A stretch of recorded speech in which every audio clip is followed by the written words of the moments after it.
বাংলাদেশের গ্রামগঞ্জে অনেক ঔষধি গাছ জন্মায়। এর মধ্যে একটি গুরুত্বপূর্ণ গাছ হল পুনর্নবা।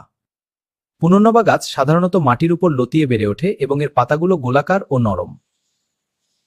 এই গাছের ছোট ছোট গোলাপি ফুল হয় এবং এটি অনেক সময় আগাছার মতো দেখা যায়। পুনর্নবা বহু বছর ধরে লোকচিকিৎসায় ব্যবহৃত হচ্ছে। এটি কিডনি, লিভার এবং শরীরের ফোলা কমাতে সাহায্য করে। প্রকৃতির এই ছোট গাছটি আমাদের স্বাস্থ্যের জন্য খুবই উপকারী, তাই প্রকৃতির এই সম্পদকে চিনুন এবং সংরক্ষণ করুন। এই গাছের পাতা, শিকড় এবং পুরো গাছই ভেষজ চিকিৎসায় ব্যবহার করা হয়। পুনর্নবা পাতার রস অনেক সময় শরীরের ফোলা কমাতে এবং প্রস্রাবের সমস্যায় ব্যবহার করা হয়। এর শিকড় শুকিয়ে গুঁড়া করে ভেষজ ওষুধ হিসেবে ব্যবহার করা হয়। এটি লিভার ও কিডনির জন্য উপকারী বলে ধরা হয়। তবে যে কোনো ভেষজ ব্যবহার করার আগে অভিজ্ঞ চিকিৎসকের পরামর্শ নেওয়া উচিত। বন্ধুরা, এরকম তথ্যবহুল ভিডিও আরো পেতে আমাদের চ্যানেলটি সাবস্ক্রাইব করো, ভিডিওটি লাইক করো এবং তোমাদের মতামত কমেন্টে জানাও। সবাইকে অনেক ধন্যবাদ।